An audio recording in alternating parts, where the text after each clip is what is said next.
to our text this morning, Micah chapter 7, verse 7.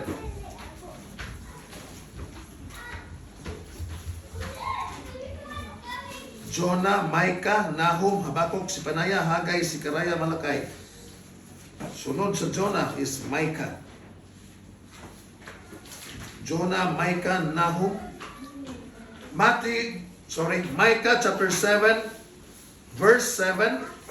And let us read this together. Ang iyon ako ang tanan nga mubasa dungan kanako sa usa ka kusog nga pagbasa. Micah chapter 7 verse 7 reading, Therefore I will look unto the Lord. I will wait for the God of my salvation. My God will hear me. Let us pray. Lord, this morning once again we ask of Thee, O Lord, to be gracious and merciful to us. For we are all sinful and wicked, and our thoughts are sometimes wandering away. Itugot, O Lord, nga sa imong mga tabang pinagi sa hikap sa blang espiritu, kami makahatag og kagayunan nga mo focus sa among tanan nga atensyon sa pagpaminaw sa imong pulong aron ang kining imong mga pulong among masabtan ug among gayud nga matugkan. Lord, among gi-acknowledge nga kung wala ang imong blang espiritu karon nga buntag, wala kami mahimo sa among pagtuon sa imong pulong. Ug mao nga among gipadayag ang kamatuoran nga kami gayud nanginahanglan sa imong dagaya nga tabang. So, let the Holy Spirit be our teacher this morning, and let our hearts be prepared by your grace and your mercy, that we may receive thy word with gladness, with sincerity, with zeal, and with great understanding. Speak to us in a very special way through the Holy Spirit. This we ask and pray in Jesus' name. Amen. I will look unto the Lord. Mao kini ang topic nga atong pagatunan karon nga buntag. And it is a very interesting scenario nga in the Old Testament nahitabo ang usa ka ngilad nga mga dagan sa kinabuhi sa mga katawhan sa Ginoo. Nga si propeta Micah nakalitok ug nakasulti niining mga pulunga. For all you know, kung imong tanawon ang context, Israel is experiencing great moral sins. Kung ang atong nasod karon sa Pilipinas, naka-experiensya na gyud og mga corruption. The government is somehow dili na kaayo transparent.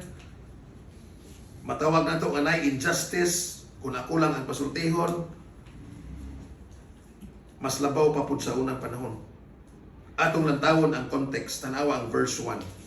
And I will read verse by verse, then follow me para makuha o matugkad yun nato ang background o ang context nganong si Micah nakasulti maniini. But for the introduction, I would say nga nakasulti si Micah mahitungod niini nga mga pulong tungod kay ngilad na kayo ang nahitabo sa Israel. And it will happen to us even in our modern time today. And that is why let us consider and ponder upon this scenario.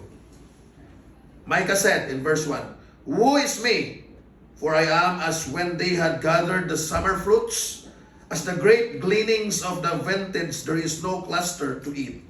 My soul desired the first ripe fruit. Verse 2, The good man is perished out of the earth. Buot masabot, wala na yung mga maayong tao. Sa panahon nga si Propeta Micah nagkinabuhi dito sa Israel, wala na yung Diyos nun. Nagpatuyang sila sa ilang pagkamasinupakon. For all we know, ato ang nasayran nga pagkahuman ni David, ipulihan siya ni Solomon, pero pagkahuman ni Solomon no sa inatamo sa Israel, as we all know, natunga, di ba? The divided kingdom, the northern and the southern kingdom. The northern kingdom is filled with idolatry. Kaya ang tanan nga hari sa northern kingdom, they did all that which was evil in the sight of God. Kung imong basahon ang Bible, ang tanan nga hari nga naghari sa northern kingdom, they all did that which was evil in the sight of God. Maunay description sa mga hari nga nagdumala sa north, gibuhat nila ang tanan nga dautan at ubangan sa mata sa Dios. Nagsimbas lang tanang matang sa mga Diyos. Pero kung ari ka sa Southern Kingdom, naay mapili, naay mga hari sa Southern Kingdom nga they did that which was evil in the sight of the Lord. There are some also who did that which was right in the sight of the Lord. But nevertheless, sa Southern Kingdom, wag yun masiguro nila nga good ang tanan na agyoy did that which was evil. Pero kung imong natawon ang Northern Kingdom, nga ang tanang hari nga nagdumala puros dautan, nakalimot ni Jehovah, nagsupak ni Jehovah, nagsimbag mga tanang matang sa mga Diyos, what can you expect? O mao gyud ang nahitabo, tanawa ang verse 2, the good man is perished out of the earth. Nahimo ng idolatros ang tanan. Nahikalimot na sila sa tinuod nga Ginoo. Sayop og minit nga pagtulunan ang ilang gisubay. Sayop og minit nga pagtulunan equals wickedness. Sayop og minit nga pagtulunan will result to injustice, unholiness, and all kind of wickedness. Ug mao na nga ang verse 2 masabtan gyud nato. The good man is perished out of the earth. Wala na'y maayo. Wala na subaya ang kamatuoran, gitaligdan ang kamatuoran, walay nagbuhat og maayo. Sumpay. And there is none upright among men. And there is none upright among men. Nawala na ang ilahang pagtulunan nga nadawat gikan ni Moses nga magtinabangay, maginunungay, ang ilang pagkamanggiluloyon, pagkamangitinabangon, ang ilang paghigugma sa hustisya o kangayan, tungod kay ang ilang Ginoo nga gisimba, hustisya man o kangayan, pero tungod kay gisimba nila ang Diyos, gikalimtan nila ang tinuod nga Ginoo, ang resulta, nawagtang ang pagka-Diyos nun sa mga katawhan. The good man is perished out of the earth, and there is none upright among men. Ang ilang mga huwis, corrupted. Ang ilang mga trabahante sa ilang gobyerno, corrupted. Labaw na. Wala na gyud sila jamoy templo para sa Ginoo. Kaya ang ilang templo para naman sa ilang mga Diyos. Naay pare, pero dili na pari para sa tinuod ug buhi nga Ginoo, apan pari na sa ilahang relihiyon. Pari na sa ilahang dili tinuod nga Ginoo ug gitawag sa Biblia Diyos. Look at verse 2. The good man is perished out of the earth, and there is none upright among men. They all lie in wait for blood. They hunt every man his brother with a net. Dili na mahadlok mo patay. Dili na mahadlok nga magbuno para lang matuman ang ilang kaugalingong mga tinguha. Verse 3, that they may do evil with both hands earnestly. That they may do evil with both hands earnestly. Usa kay porma sa komunidad kung mauni ang kahimtang. Just for example, kung mahimong komunista ang nasod nato, nga usa relihiyon nga itugot ang relihiyon ra sa komunista, communism ang ipatuman. Awa natay katungod nga mosimba sa ato ang tinuod nga Ginoo nga gituuhan. Unya tungod kay kita nagbasa og Bible, ang Bible ay lang sunugon. But nevertheless, for too many years ang Bible gisunog. Pero ang Bible padayon nga nilahutay o padayon yun nga printa sa entero kalibutan. And the Bible is the best-selling book. Imagine lang na nimo, since the long time ago, ang Biblia gikasilagan sa mga kaaway sa Ginoo. Gisunog ang Biblia.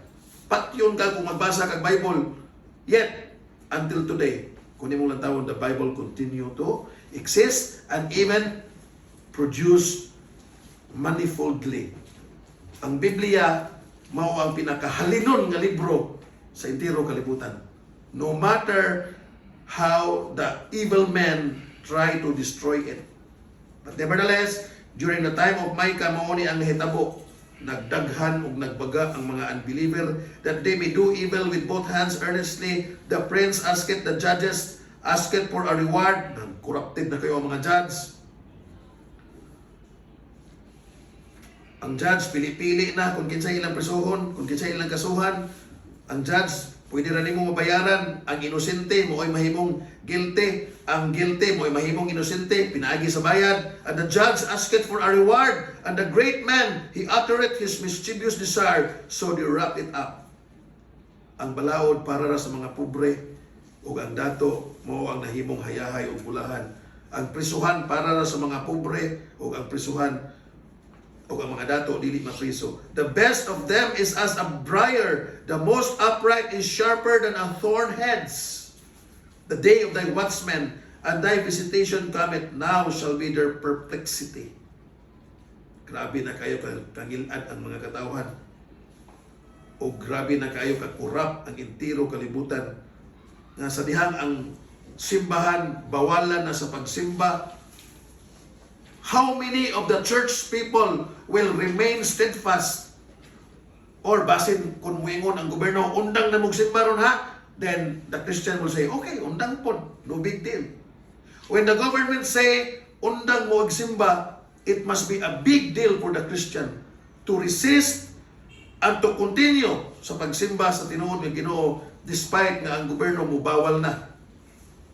God forbid nga naay mga Christian or God forbid nga ang atong simbahan, even God forbid nga ako ang maguna-una. When the government, for example, mahimo ng komunista ang atong nason, unya bawalan na ang pagsimba sa tinuod ng Ginoo, ipagbawal na ang pagbasag Biblia, di na ka pwede mo sangyaw sa pulong sa Ginoo. God forbid nga dili ta moingon. Okay na po.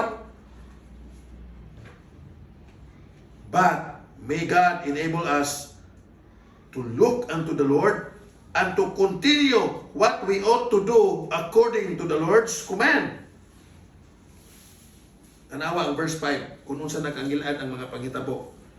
Nga si Micah nagud mismo ang niingon, trust ye not in a friend, but ye not confidence in a guide. Keep the doors of thy mouth from her that lieth in thy bosom. For the son dishonoreth the father, the daughter riseth up against her mother, and the daughter-in-law against her mother-in-law, and the man's enemies are the men of his own house. This is a fulfillment of the greatest persecution. Tanawa, asa man dapit na sulti nga naanay mga panaglalis tungod sa Kristohanon nga pagtuo. For example, kung mahimong komunista ang atoang nason, nakita ra ba karon nga mga born again kay even ang atoang mga silingan nga suod nato dili gyud ganahan sa atoang relihiyon. Unya kung moabot ang panahon nga ibutang lang nato during the great tribulation, or kung moabot ang mga dako kayo nga pagpanglutos, unsa kay mahitabo sa atoang silinganan. Why siguro nga ang atoang silingan nga amigo nato maura pod ang mupadakop nato ug maura pod ang mutudlo nga kana dakpan na kay born again na. Because what happened during the time of Micah is going to happen in the near future, because it is the Lord Jesus Christ even who said nga mahinabo na. Tanaw na to Matthew 24:10. Kung iti ang Micah kay mubalik ta ana, pero adto sa tagariyot sa Matthew 24:10. Matthew chapter 24 verse 10. Jesus Christ, our Lord and Savior, even made this declaration. Now in chapter 4, gisulti man niya diri ang mga mahitabo sa dili pa siya mubalik, no? Nation shall rise against nation. Basa na nato ni. Na kingdom against kingdom, di ba? Iyan ang gisulti sa chapter 4. But in verse 10, kung sa iyang giingon, let us read together. And then shall many be offended, and shall betray one another, and shall hate one another. Dili ba mao ni ang nahitabo sa panahon ni propeta Micah? Ayaw nagsalig sa imong higala o silingan. Kay tungod sa imong Kristohanong pagtuo, tungod sa imong magtutuo ni Ginoong Hesukristo, o tungod sa imong pagka-born again, siya mo mismo ang mupadakop nimo og mutudlo nimo isip usa ka born again aron ikaw dakpon og ikaw i-persecute. That time will come, even Jesus said, there will be persecutions, there will be great trials and tribulations, nga magkaguliyang na ang tanan nga kalibutan, nga ang imong pagkakristohanon nga kinabuhi is at stake. Sama na sa akong giingon ba nga munalay mo kalit og panuktok dire kung ibutan na nato komunista na ang atong nasod. Nanay mo kalit og panuktok diha moingon sugod karon wala nay magsimba ni ining simbahan kay usara ang atong relihiyon. Bawal na ang magsimba ni Ginoong Hesukristo, bawal na ang magbasa og Bible, bawal na ang pagtapok-tapok dinha sa simbahan pinaagi sa ngalan ni Kristo. It will happen. It is predicted by the Lord. And it will come to pass anytime soon. God forbid nga kita maingon, okay na po. God forbid nga kita maingon, why problema? So, ang taman. When it comes, and when it happens, there should be great burden in our hearts. Dili pwede. Yes, ilan ning balaod, ilan ning kagustuhan, ang gobyerno ni padayag na nga wala na'y magsimba sa Ginoong Hesukristo, dili na basahon ang Biblia, pero dili na pwede.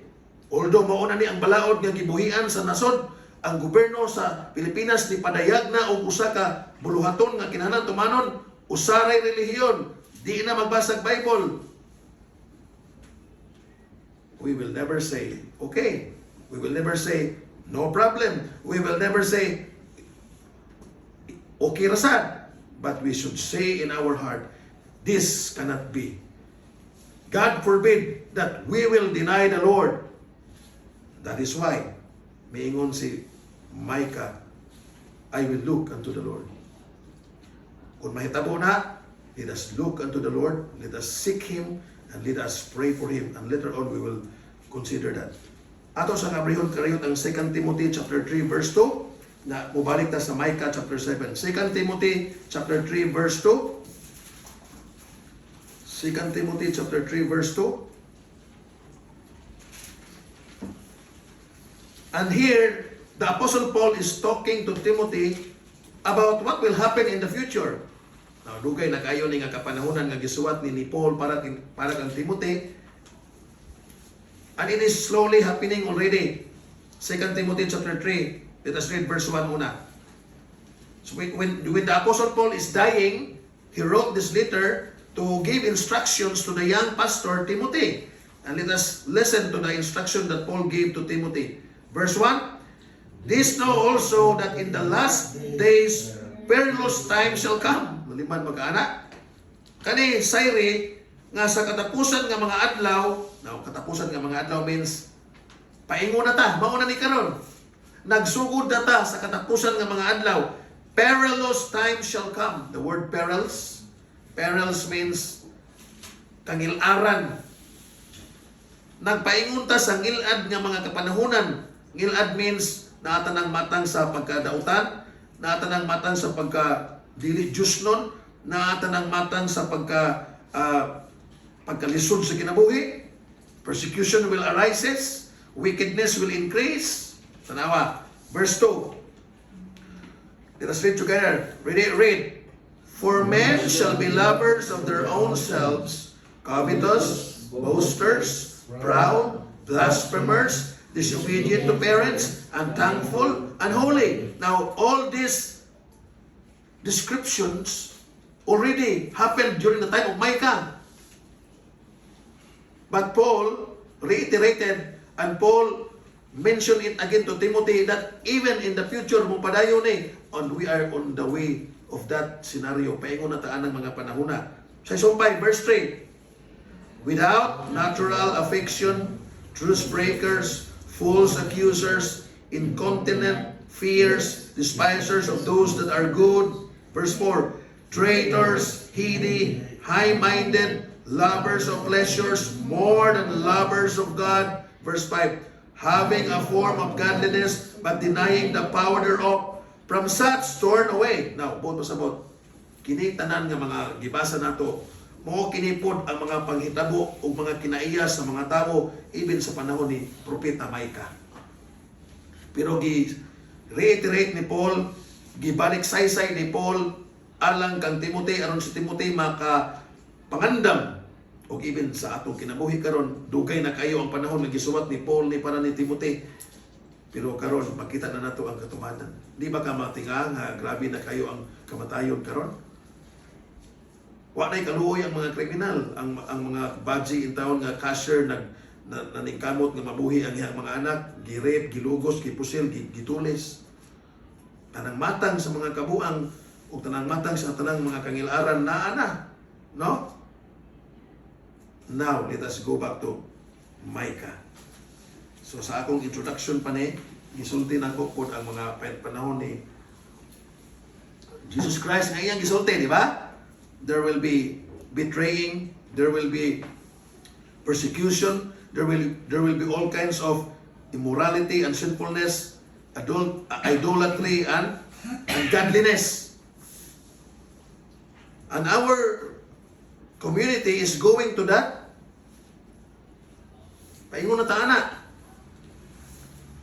Sa ako nang ginaingon, mao ni ang hitabo sa panahon ni Propeta Micah. What if today na manuktok? Undanga ang inyong simba. Tiunan tag Carmelite. Ipadayag nila ang ilang balaod nga sugod karon wa nay magbasa ng Bible. God forbid nga moingon ta nga, okay sir, no problem. Of course, lisod po na. Kung mabalibat ta sir, dili pwede kay kami mga bunagin, makasuko sila. Sumbagon ta, bunalan ta silang armas, di lalim. That is why we shall learn. Dili ka na lalim kung mahitabo ka na. I am not saying nga mao ni abtik na ko, di na ko mahadlok. No, God forbid. Labaw pa ko siguro, wa siguro ako'y muuna-una og dagan. Wa siguro ako'y muuna-una og palayo. But if that will happen, I am a loser. I am a loser. But God directed us to trust in Him. Tanawa ang verse 7. Kung mahinabo kining tanan, kung ang mga panghitabo nga nahitabo sa panahon ni Propeta Micah mahinabo sa atong panahon, which is dili imposible, which is anytime soon mahitabo, ang atong mga kabataan, Iris, Ira, or silang Eunice, o silang ni Ivy, o sila ni Wella, o sila ni Joanna, still very young. But what if 10 years from now, it will come to pass nga mahinabo ang usa ka ngilad nga mga panghitabo, when the great tribulation, or when the sufferings will increase as what the Bible predicted. Kung unsa ang hitabo sa panahon ni Propeta Micah, mahinabo na po kung balik sa atong kapanahonan karon. Unsay ato ang respond? The response is very clearly found in verse 7. Therefore will I look unto the Lord. Therefore will I look unto the Lord. But as for me, I will look unto the Lord. This is a firm decision to trust in God. And it is what we call complete submission to the Lord God. Choosing to focus on God rather than the overwhelming circumstances, according ni Barnes, na usa ka bagiitan nga commentator. Choosing to focus on God rather than overwhelming circumstances. Bawalan na ka nga mubasa Bible, baharan na ka nga patyon ka kung mupadayon ka sa pagbasa sa Bible, prisuhon ka kung mupadayon ka sa pagbasa nga Bible. It is a very, very trying moment sa imong kinabuhi. Pero ang pangutana, tungod kay nahitabo man kini, ang Ginoo nakalimot na ba sa iyang pagkaginoo? Of course not. God allow it to happen. Persecutions, many Christians suffer because of persecutions. Og nahinabo ning tanan dili tungod kay ang Ginoo nakatog, og nahinabo ning tanan tungod kay ang Ginoo nakalimot sa pagbantay sa iyang mga katawhan. No. When persecution arises, when sufferings happens in the life of the Christian, it doesn't mean that God is sleeping. It doesn't mean that God is no more in control. It does not mean that God is unaware of everything that happens. God is aware. God is fully aware. In fact, God allow it to happen. That is why when Prophet Micah said, "Therefore I will look unto the Lord," Micah is very, very aware that in the midst of this overwhelming circumstances and difficult situation, God is still on the throne. God is not changed at all. He remains to be the one living and true God, the one who is in control. And that's what makes Micah unmovable. That's what makes Micah strong in the faith. And that is why he was able to remain firm in his faith. Therefore, I will look unto the Lord. Kay sa ato ang pagkakasuanong kinabuhi, ang mga overwhelming nga mga sirkumstansya mo ay magadikta sa ato ang hunahuna kasing-kasing nga makaingon ta nga, oy, makalimot na ta nga, relax. God is still in control. God is still on the throne. He is still the one living and true God, creator of heaven and earth, the only Redeemer. And even our life is secure in His hands. And that is why Micah said, therefore I will look unto the Lord. Kay sa taliwa ni ining tanan nga mga panghitabo, wala mausob ang Ginoo. Ang sirkumstansya nagkagrabe kagilad, sa pagkagrabe sa kagilad sa ato ang sirkumstansya nga giatubang, wala ka na magpapasabot o nagpamatuon nga ang Ginoo, wa na'y labot. Wala magpasabot nga ang Ginoo, wa na'y apil, wala magpasabot nga ang Ginoo na wala ang control, dili. He remains to be in control. He is still the one living and true God sitting at the throne. And every Christian, even like Micah, should never be moved. O even sa ako nang giingon, kung moabot na nga panahon, let us look unto the Lord. And let us not look unto the circumstance. Because the circumstances is so overwhelming. O nga, kung mulantaw ka sa circumstansya, overwhelming kayo ang circumstansya, you will be overwhelmed and you will be defeated. But look upon the Lord. Remember, He is still on the throne. Remember that He is still in control. And remember that He is still the judge, the righteous judge who will protect us. The enemies of Christ, the enemies of the gospel, the Antichrist, or the spirit of the Antichrist who are still actively working in the world today may destroy our faith, may try to destroy our profession of being a born-again Christian. Pero ang Ginoo nga ato ang giilagaran o gisimba, mao gyud ang ato ang kusog. So, be still and know that I am God, as we have learned many Sundays ago. We should learn from Job. Tanaw na ito kariyot ang Job chapter 13 verse 15. Kupiti ang Micah chapter 7, and let us go to Job chapter 13 verse 15. And let us look at what we can learn from him. Job 13:15. As I have said, kupiti lang ang Micah kay mubalik yung taliha. Job 13:15. Kung sa'y gingon din ha, human si Job naka-experience siya o daghan mga kangilaran sa kinabuhi, tanang matang sa pagsuway, nangamatay ang iyang tanan nga mga anak, nawagtang ang iyang tanan nga mga bahandi, napuno paghubag-hubag ang iyang mga kalawasan, naapa siya asawa nga pagulbulan, nga kasigir pagdaot niya o sa linudnod niya, instead nga ang iyang asawa mo encourage niya, mao na hinungdan nga ma-discourage siya. But what did Job say? Job 13:15. Let us read together. Reading. Though he slay me, yet will I trust in him, but I will maintain mine own ways before him. Though he slay me. Kung sa may pasabutan ng slay. Slay means kill.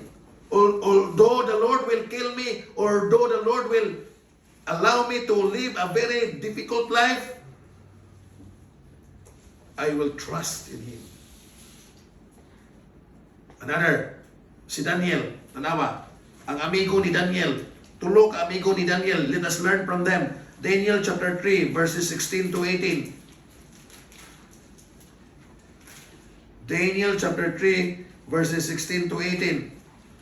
Human nga ni order ang mga dautan nga tao sa Babylon, nga kinahanglan mo simba gyud sila sa giginama nga ribulto or imahin.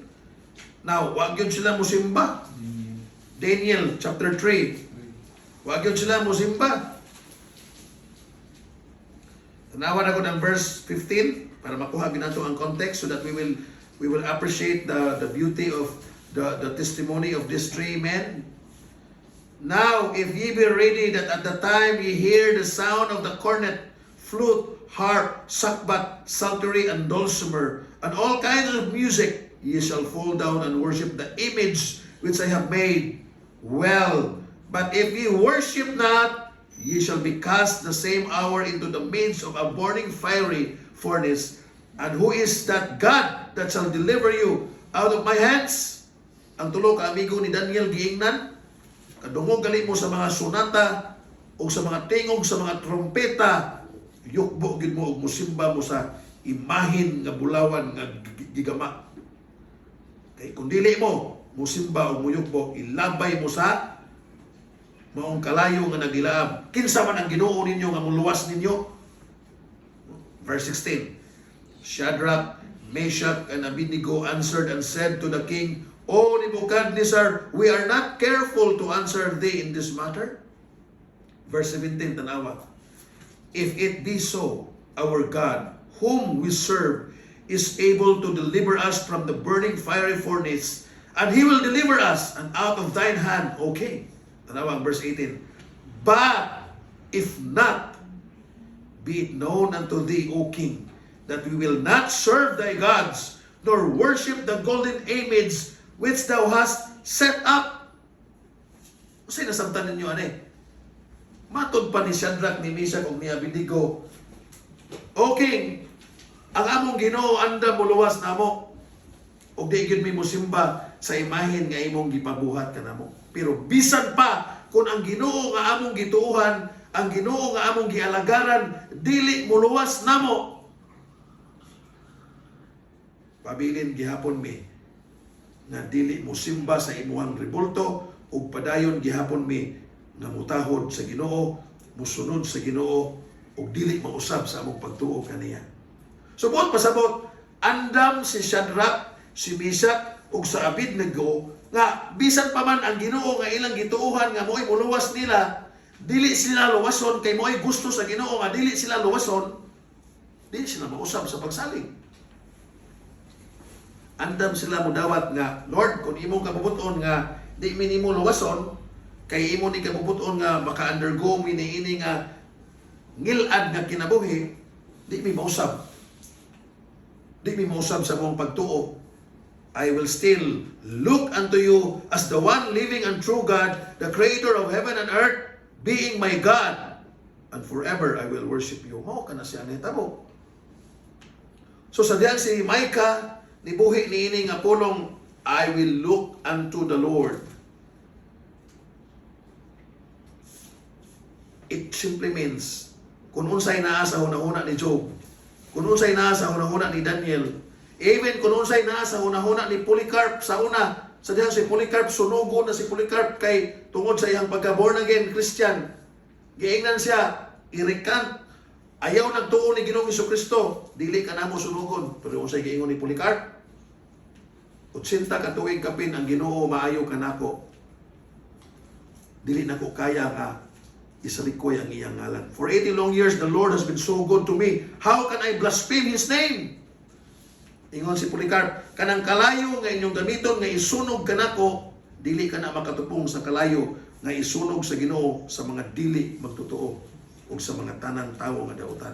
Tuod man, gisunog nila si Polycarp og nagdilaab ang kalayo, og si Polycarp wala magkisi-kisi og wala magsakit-sakit sa kasakit, but he died peacefully. Subot pasabot, asa man ang Ginoo? Where was God when Polycarp was burning? Wala na'y Ginoo. Wala na'y gahom ang Ginoo. Dili na siya mao ang naglingkod sa trono. Wala na siya control. Tanawa si Polycarp nga iyang tawo, nasunog. No.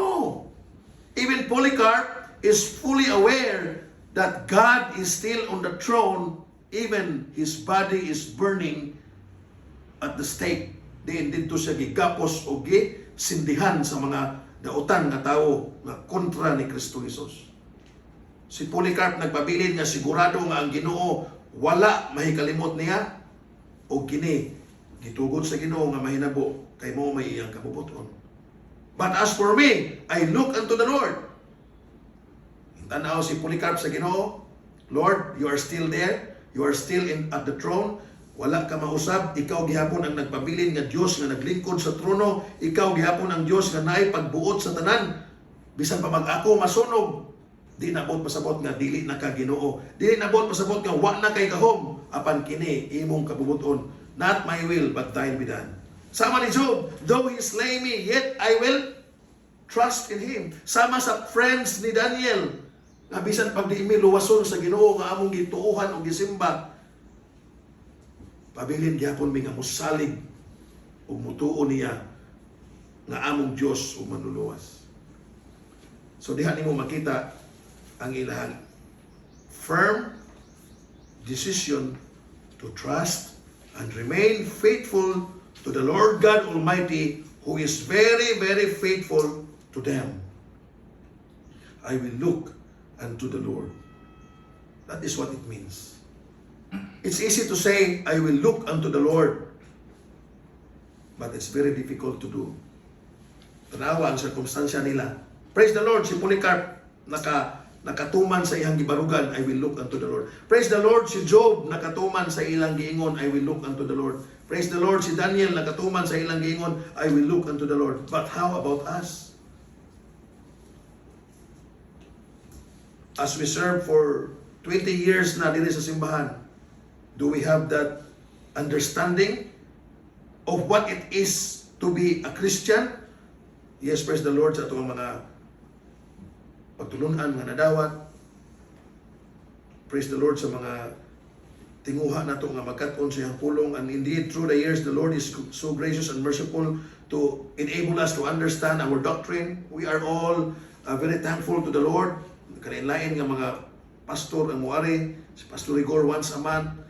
Now we are learning from Pastor Kusi sa iyang mga lectures. Praise be unto the Lord for that opportunity to know our God more and more, that we may be able to be like Micah, Job, Daniel, Polycarp, and all of the faithful Christians who serve the Lord. Look, but as for me, I will look unto the Lord. Therefore, I will look unto the Lord. Now we know what does it mean. Now, sumpay. So verse 7, therefore I will look unto the Lord, and say, sumpay, I will wait for the God of my salvation. Usahay, dili maayo ng motto ni Eunice, and we need to correct her. Waiting is boring. Every time nga manganda si Juby sa mall lagi, kinay paliton, usahay, labi na kung naay kalihukan, mangumpra gyud ta kay para sa magamit sa kalihukan. Nga si Eunice kay ganahan na gyud magkadua-dua. Na iyon sa ngaon niya na pagkuwat sa akin mangumpra pa ta.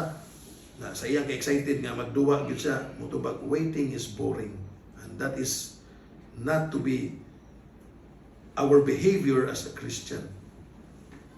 Waiting is enjoyable as long as it is done in the godly way. It is done in accordance to the scripture.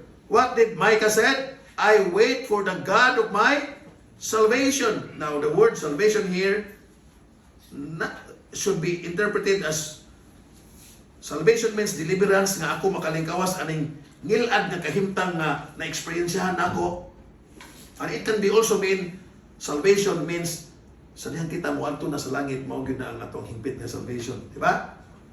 But when Micah said here, therefore I will look unto the Lord, I will wait for the God of my salvation, and he is contemplating about two salvation, nga masalbar na siya niining ngilad nga kahimtang sa komunidad nga iyang gipuy-an, diin ang tanan nga mga katawhan batok na sa Ginoo nga tinuod.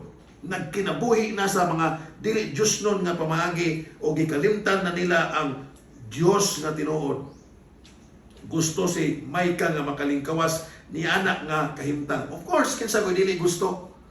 What happened if the society becomes so ungodly nga mao na lagi na bawalan na ta nga mubasa ang Bible? Bawalan na ta nga mutambong sa simbahan. Bawalan na ta nga muampo sa tinuod nga Ginoo. Dili ba ka gusto nga makalingkawas na anak nga kahimtang? Of course. Kung mahinabo na nga kahimtang usa ra gyud tinguha sa tuang dugan, Lord, luwasak ko ani nga ngilad nga kahimtang. Yes.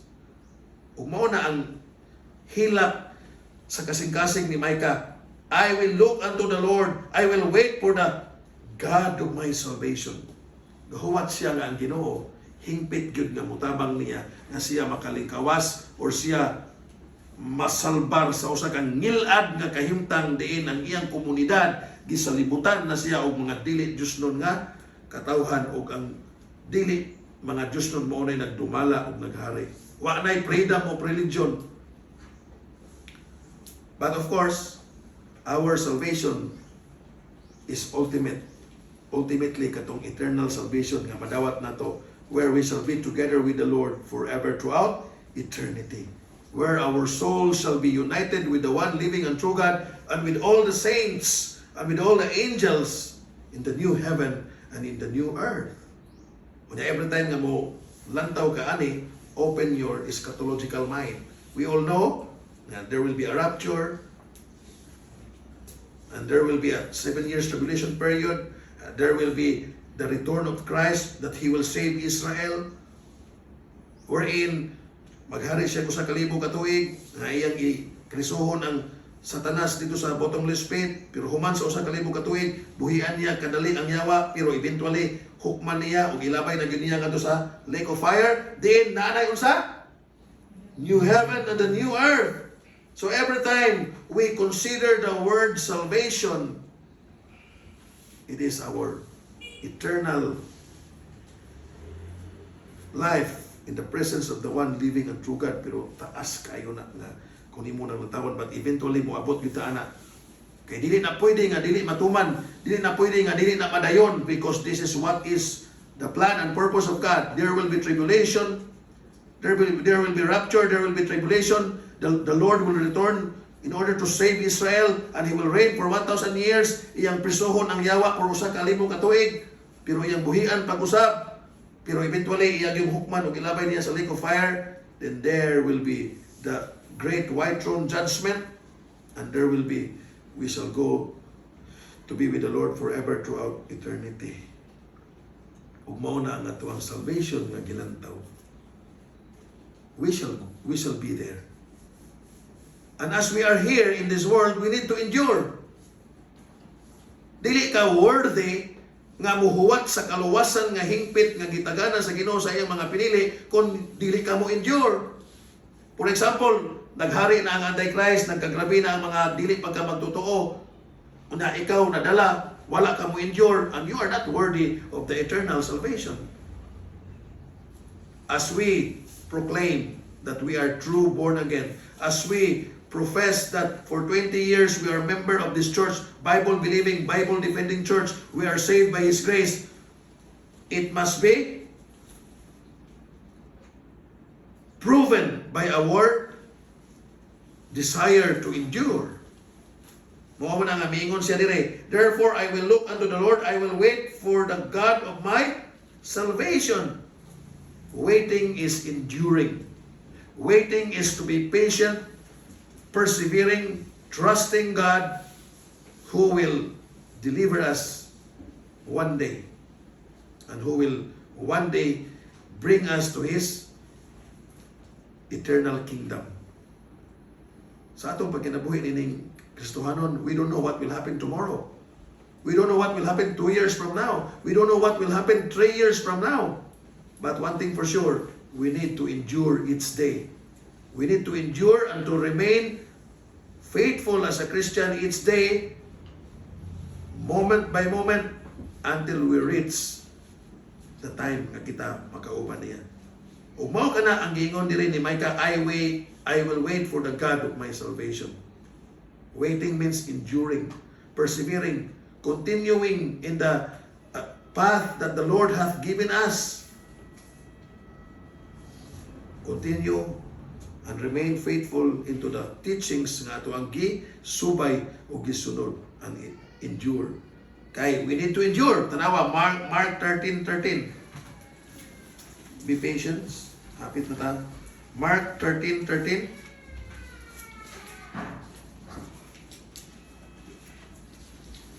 Mark 13:13.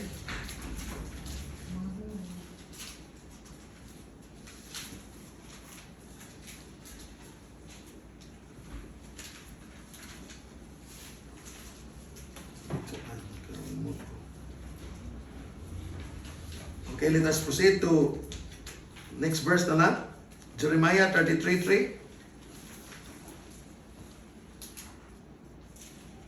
Jeremiah chapter 33 verse 3.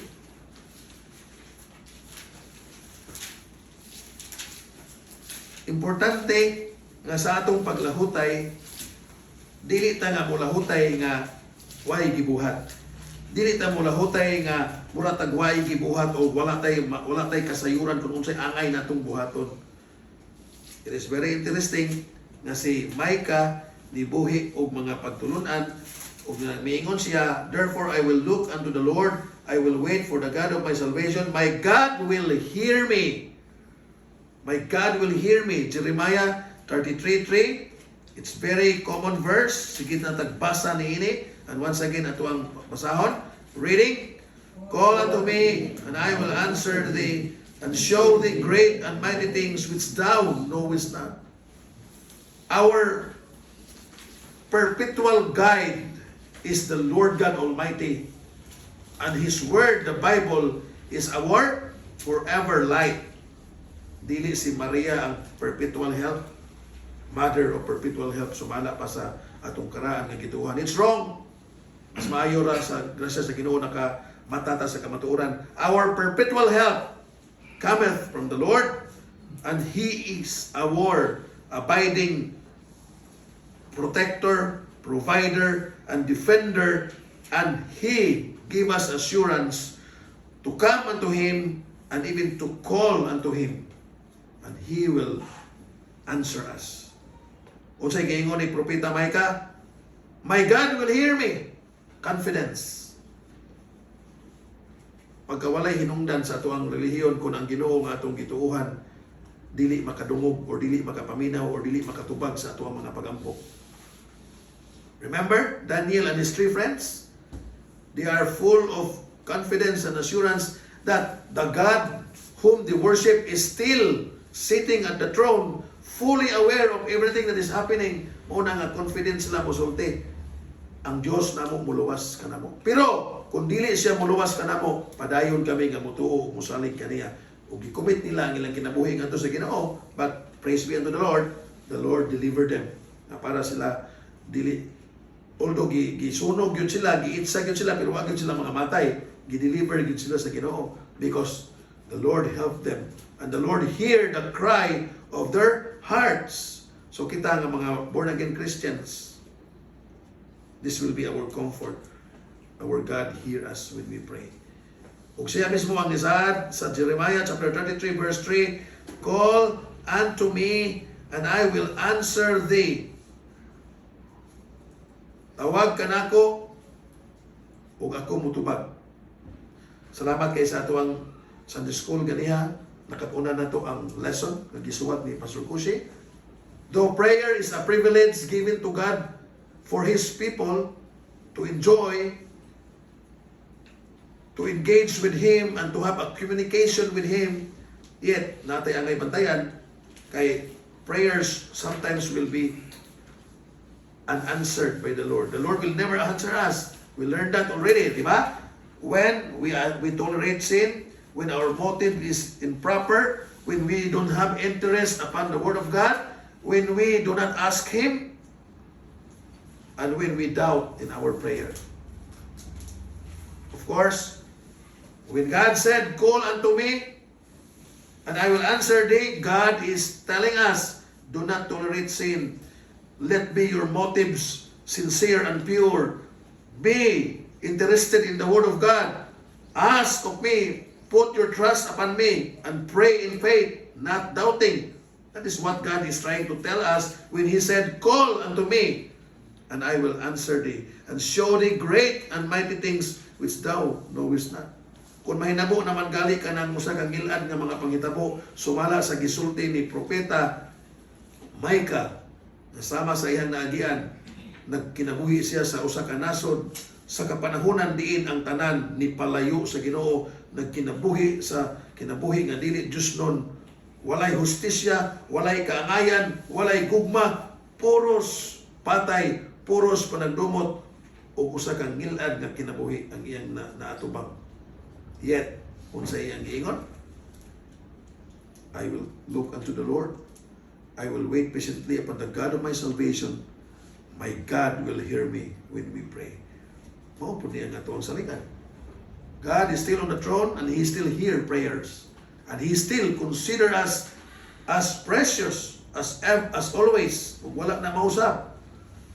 Last verse, Isaiah 65:24. When we pray, this is what we need to have in our heart. As long as our prayer is in accordance to the will of God, as long as our prayer is not selfish, as long as it is in accordance with the Word of God. Isaiah 65 verse 24. Let us read together. Reading. And it shall come to pass that before they call, I will answer. And while they are yet speaking, I will hear. Our God is a powerful God. Even before you ask to Him, He knows what you are going to ask. He is almighty. He is sovereign, all-powerful, all-knowing God. And the Lord is able to give what we need according to our genuine need. For God is powerful to see our needs.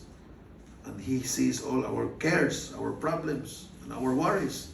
Even the cares and worries of the prophet Micah, who lived in a very troubled and difficult life. His confidence is upon the God who knows all his cares.